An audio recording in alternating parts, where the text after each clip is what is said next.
Hi மக்களே, கடல் மற்றும் கடல் சார்ந்த சுவாரஸ்யமான தகவல் வந்து நம்ம சேனலில் வந்து தொடர்ந்து பார்த்துட்டு வரோம்.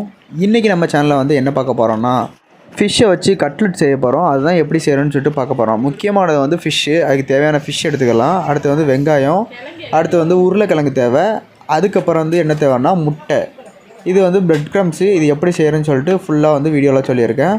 எப்போவுமே வந்து நம்ம ஃபிஷ் கட்லெட் செய்கிறதுக்கு முன்னாடி வந்து நம்ம சூஸ் பண்ணுற மீன் வந்து எப்படி இருக்கணும்னா, அதிக முள் இல்லாத மீனாக வந்து சூஸ் பண்ணணும். நம்ம வந்து இன்றைக்கி வந்து என்ன மீன் வந்து சூஸ் பண்ணியிருக்கோம்னா, கேரை மீன், அதாவது எல்லோஃபின் டியூனான்னு சொல்லிட்டு இங்கிலீஷில் சொல்லுவாங்க. அந்த மீன் தான் வந்து நம்ம வந்து சூஸ் பண்ணியிருக்கோம். நீங்கள் வந்து இந்த மீன் தான் இல்லை, நீங்கள் உங்களுக்கு வந்து எந்த மீன் வந்து ஈஸியாக கிடைக்குமோ அந்த மாதிரி மீனை வந்து சூஸ் பண்ணிக்கோங்க. ஆனால் முள் இல்லாத மீனாக வந்து சூஸ் பண்ணிக்கோங்க. நீ வாங்குகிற மீன் வந்து ஒரு 1/2 கிலோவுக்கு மேலே இருந்துச்சுன்னா நல்லாயிருக்கும். அதுவும் இந்த சீலா மீன் இல்லைன்னா ஊளி, பாறை இந்த மாதிரி மீன்கள் வாங்கினீங்கன்னா அதிக முள் வந்து அதில் இருக்காது. எதுக்காண்டி முள் இல்லாத மீன், அதிகமாக முள் இல்லாத மீன் வாங்க சொல்கிறேன்னா, நீங்கள் வந்து இந்த மீனை வந்து அவிச்சு எடுக்கணும். அவிச்சு எடுத்ததுக்கப்புறம் அதில் வந்து முள்ளை க்ளீன் பண்ணுறதுக்கு வந்து ரொம்ப அது பெரிய டைம் எடுக்கும். அதனால தான் வந்து முள் இல்லாத மீன் வாங்க, அதிகமாக பார்த்து வாங்க அப்படின்னு சொல்லிட்டு சொல்கிறேன்.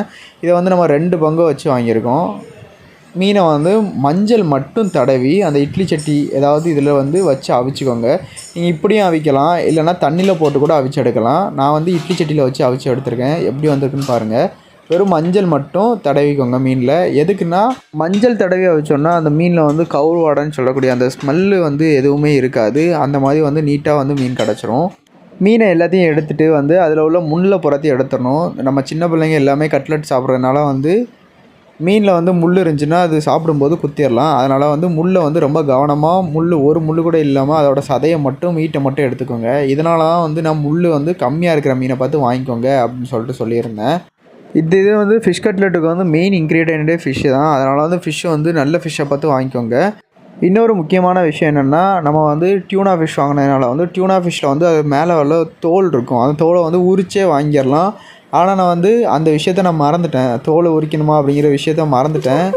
ஒருவேளை நீங்கள் சூரையோ இல்லை கேரையோ அந்த மீன்கள் வாங்கினீங்கன்னா, அது மேலே வந்து உள்ள தோலை வந்து உரிச்சே கேட்டுருங்க. உரித்து தந்துடுவாங்க. உரிச்சிட்டு வாங்கிடுங்க. அப்படி இல்லைனாலும் ஒன்றும் பிரச்சனை இல்லை. நீங்கள் எந்த மீன் வாங்கினாலும் அதை அவிச்சிட்டு அந்த தோலையே உரிச்சிங்கன்னா அது ஈஸியாகவே வந்துடும். இருந்தாலும் டியூனா ஃபிஷ் வாங்கும்போது நீங்கள் அதை உரித்து வாங்குறதே பெட்டர்னு நான் சொல்லுவேன். ஆல்மோஸ்ட் வந்து நாங்கள் வந்து உரித்து எடுத்தாச்சு முக்கால்வாசி. உருளைக்கிழங்கு வந்து எப்படின்னா, நாங்கள் அந்த இட்லி சட்டிலேயே கீழேயே அந்த தண்ணிக்குள்ளேயே உருளைக்கிழங்கை போட்டு அதையும் வந்து அவிச்சு எடுத்தாச்சு. ஒரே வேலையாக வந்து 2யும் முடிச்சாச்சு. கிட்டத்தட்ட நான் இந்த மீனில் உள்ள அந்த தோலை, அப்புறம் வந்து அதில் உள்ள முள் எல்லாத்தையும் எடுக்கிறதுக்கே எனக்கு வந்து 1/2 மணி நேரத்துக்கு மேலே ஆச்சு.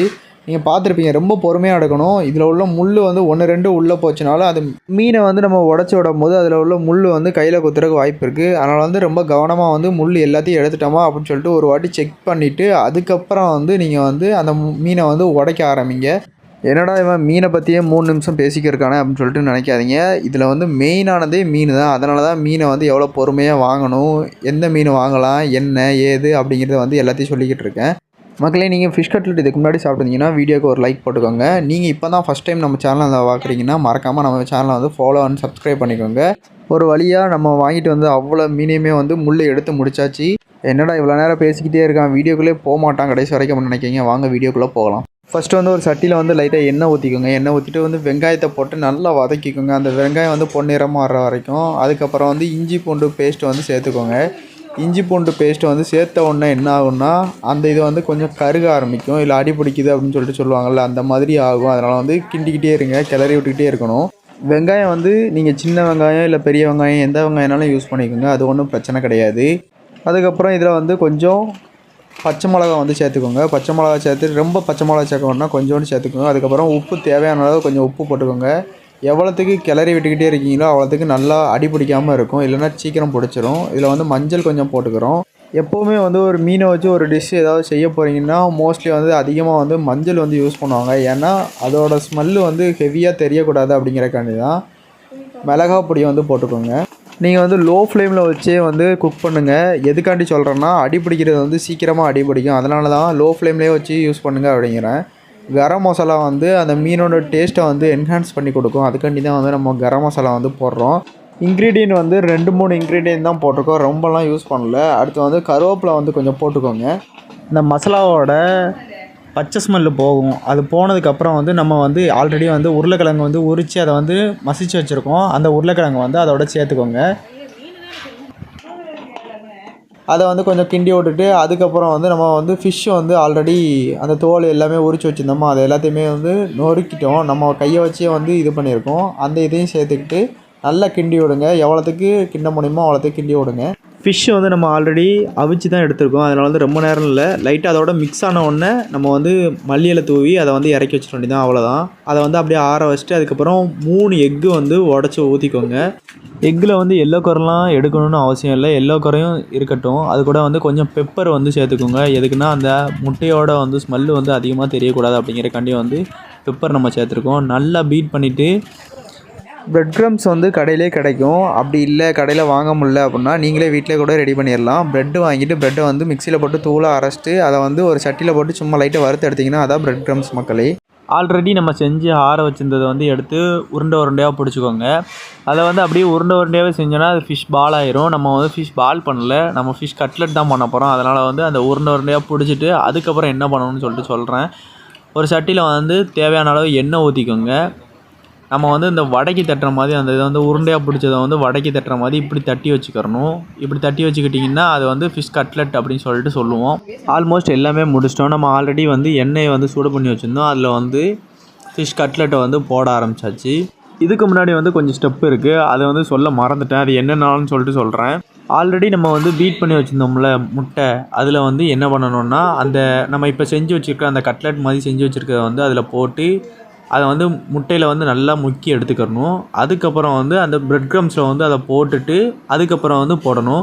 இதை வந்து ஒரு கோட்டிங் போட்டுட்டு போடலாம், 2 கோட்டிங் கூட போட்டுட்டு போடலாம். அந்த ஒரு கோட்டிங்க்கும் 2 கோட்டிங்க்கும் என்ன வித்தியாசம் அப்படின்னா 2 கோட்டிங் போட்டிங்கன்னா நல்ல முறுமுறுன்னு இருக்கும், ஒரு கோட்டிங்னா கொஞ்சம் முறுமுறுன்னு இருக்கும். நான் வந்து எதை வச்சு சொல்கிறேன்னா ஃபஸ்ட்டு ஒரு கோட்டிங் போட்டு அதை சாப்பிட்டு பார்த்தா கொஞ்சம் தான் முறுமுறுன்னு இருந்துச்சு. ஆனால் 2 கோட்டிங் போட்டுட்டு சாப்பிட்டு பார்த்தா நல்லா முறுமுறுன்னு இருந்துச்சு. ஆல்ரெடி வந்து நம்ம எல்லாமே வந்து அதை பொரித்து தான் எடுத்திருக்கோம். அதனால் வந்து ரொம்ப நேரம் வந்து அந்த இதில் வந்து பொரிக்கணும்னு அவசியம் இல்லை. லைட்டாக அந்த பிரெட் க்ரம்ஸ் வந்து கொஞ்சம் லைட்டாக இந்த ஷேடு வர்ற அளவுக்கு பொரித்தாலே போதும். அதை வந்து சீக்கிரமாக வந்து நீங்கள் எடுத்துடலாம். தெரியும் எவ்வளோ அழகாக வந்து பொரிஞ்சு வந்திருக்குன்னு சொல்லிட்டு. ரொம்ப க்ரன்ச்சியாக இருந்துச்சு, ரொம்ப மொறுமொறுன்னு இருந்துச்சு. ஒரு கோட்டிங்க்கு பதிலாக 2 கோட்டிங் போடுங்க, அதான் ரொம்ப வந்து க்ரன்ச்சியாக இருக்கும். நம்ம வந்து என்னெல்லாம் சாஸு அதுக்கப்புறம் மயோனீஸ் ரெண்டுமே வந்து வச்சு சாப்பிட்டு பார்த்தோம். ரொம்ப சூப்பராக இருந்துச்சு. நீங்களும் உங்கள் வீட்டில் வந்து செஞ்சு பார்த்துட்டு இதோட டேஸ்ட் எப்படி இருக்குன்னு சொல்லிட்டு மறக்காமல் வந்து கமெண்ட் பண்ணுங்கள் மக்களே. வீடியோ பிடிச்சிருந்துச்சுன்னா மறக்காமல் லைக் பண்ணிக்கோங்க. கடல் மற்றும் கடல் சார்ந்த சுவாரஸ்யமான தகவலை தெரிஞ்சுக்கிறதுக்கு மறக்காமல் நம்ம அவங்க கடல் மீனவன் சேனலை வந்து சப்ஸ்கிரைப் பண்ணிக்கோங்க மக்களே. நெக்ஸ்ட் ஒரு கடல் சார்ந்த நல்ல தகவலோடு சந்திப்போம் மக்களே. தேங்க்யூ.